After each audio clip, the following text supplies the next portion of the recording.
Good morning. Our hand today is King 10.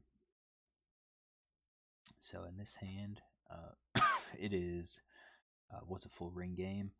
We are down to six-handed, and we have hijack limps. Limping hijack is going to be pretty weak. He's playing 52-7. He's probably limping with a lot of hands. Probably all these broadways, probably suited aces.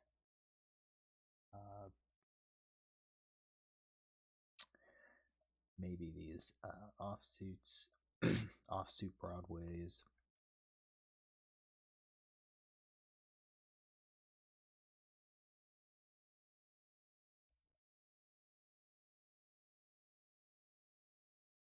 Just something that he's going to be playing with, something pretty wide. And then it's on me. My standard here cutoff is just to, this case, assume that he didn't play. I could probably have raised it a little bit. So I've got the raise first in. We have a limper, and this would be like my ranges here. And I think it's probably okay with a loose player to stick with this.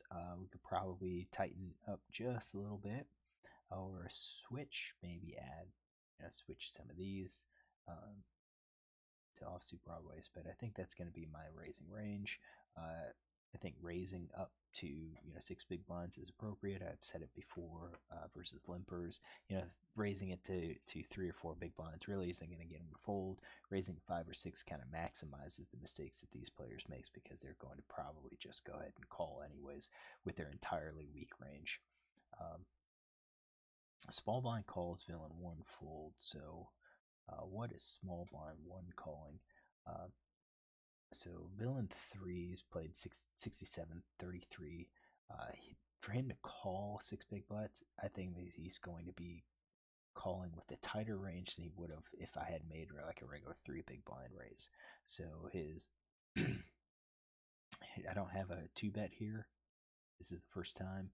He has limped. He has played from the small blind, but only 12 hands. So I think what we're going to do is probably give him all of these pockets, probably these suited, off-suited. He's probably loose enough to where he's probably playing something like that.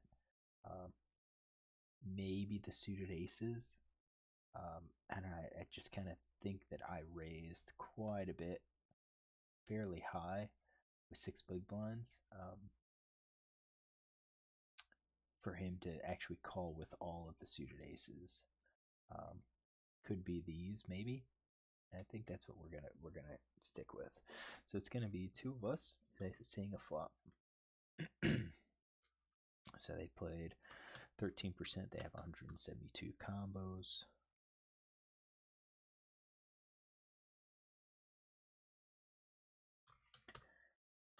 I have 270 combos here, and we see a flop of Queen 5-3 Rainbow.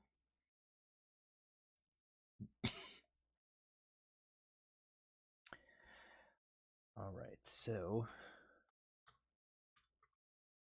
my range is equities 54.2, 54.3. His is 45.7. All right, so I'm going to expect him to check basically 100%. Most players do, even though he has donk flop 50%. If he donks, I'm going to eliminate top pair. So I think since he checked,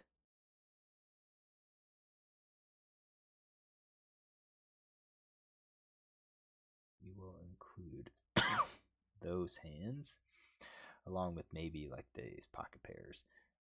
Kind of eliminate jacks and tens. I think he probably, maybe even nines. All right, so what am I going to do? This is actually a pretty decent flop for us. It's a pretty decent flop for our range. Probably isn't going to hit our opponent very hard. And I don't envision that he's going to have a wide enough range where he's connecting strongly with this flop at all. So I do think we're going to be c-betting a whole lot. I think for value, we're betting all of our top pair plus. I think we're going to get some value for the pocket pair below the top card. However, I think the value is going to be like tens and jacks, and then nines, eights, sevens, sixes are all going to be kind of betting to fold out some equity. You can see that we don't really have any open enders, so I'm going to use these 2-card backdoor flush draws as bluff ranges.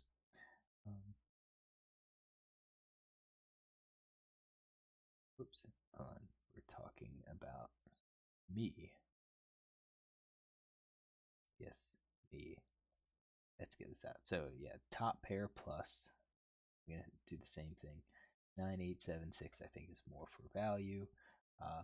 We could possibly have a gut shot. With our ace 2, ace 3, 2-card backdoor flush draws. So we're at like 2 to 1 right now. We're at 62.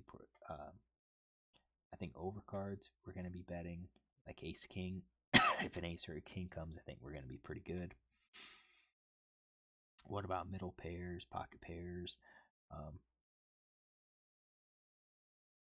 Yeah, I just almost feel like we're going to be betting basically everything. And we're going to probably have more of these greens in our range. Still slightly more weaker cards, but if you look at it, we have some equity. We're trying to fold out cards that could improve on the turn. So how much do we bet? Half pot is probably all we need. I think if we bet, he's probably going to be folding a lot of his junk. Probably folding these 40% no made hands. Maybe he calls with 2-card backdoor flush draws, but we bet 6 big blinds. We're representing, pretty good strength. So I did bet half pot, which we'll keep with that.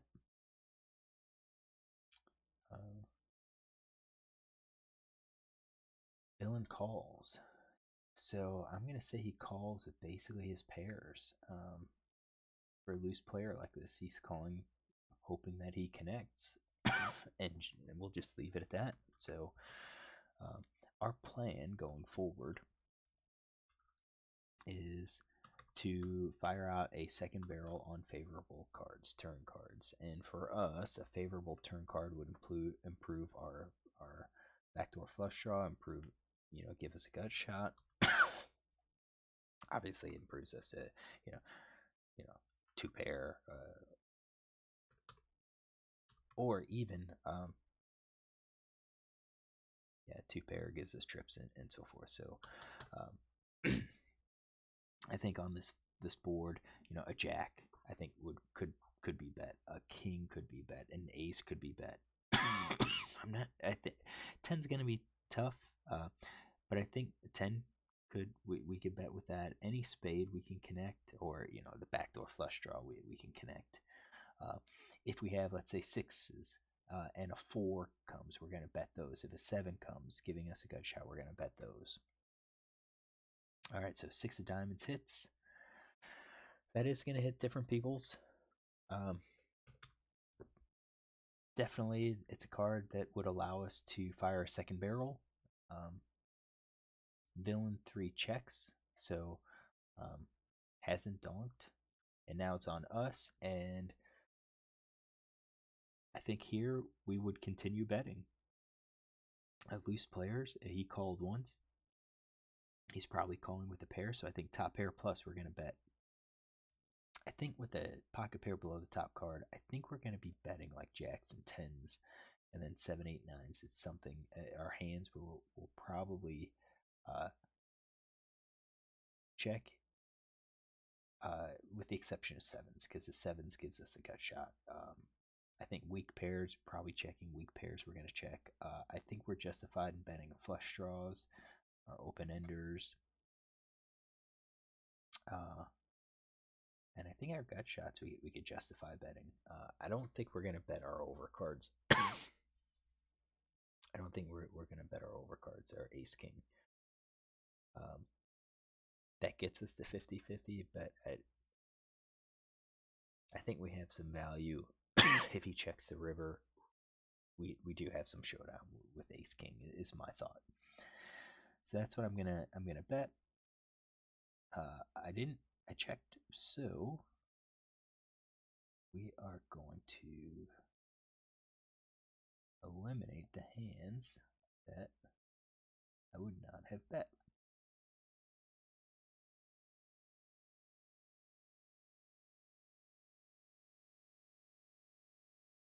All right, so 31%. And you can see I was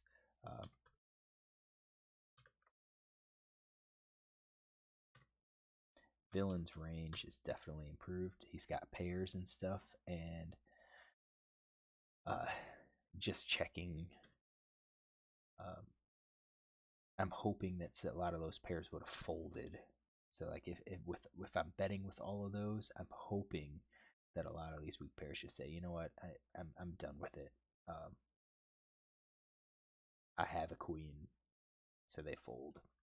All right, so we got 31.1%. I've got 55 combos passed through.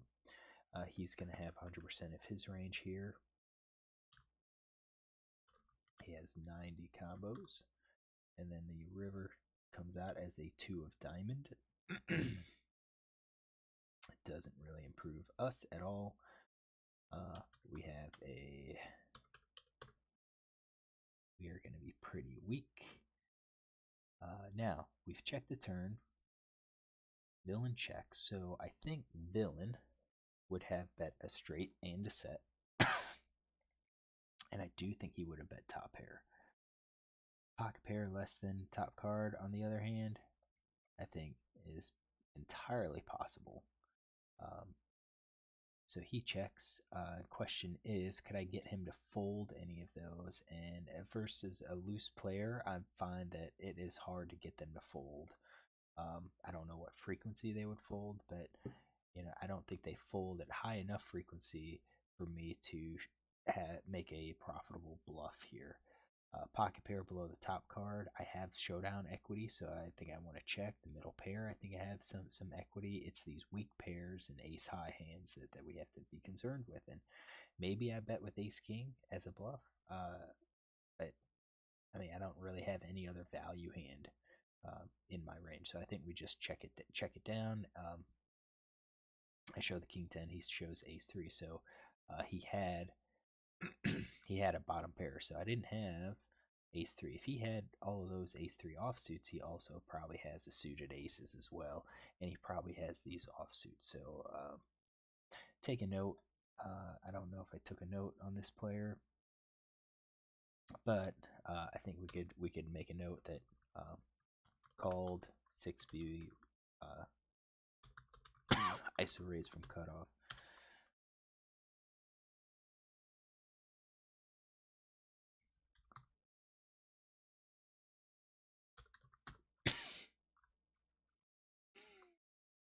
Called to here 6-bit.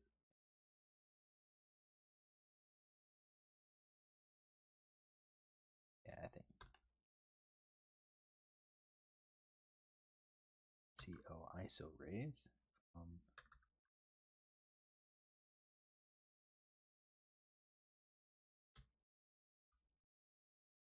think we want to get the small blind in small blind. Called 6-bit cutoff ISO raise with ace 3 off.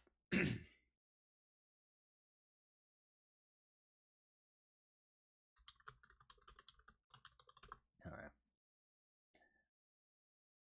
Take a note. Didn't get this hand. I think what's kind of important was our strategy post flop, but I'm curious to see how this will work. All right, so this was day 100. Hopefully you enjoyed this. Again, in the future, we're going to be doing much the same, but we're going to take a look at some GTO strategies, see if my play match GTO, or perhaps when we have problems like this, should I have continued? Should I have even c-bet? What does the GTO suggest we do versus a very competent player, and then perhaps discuss some of the adjustments that we can make to exploit our non-GTO playing opponents. Look tomorrow for something new.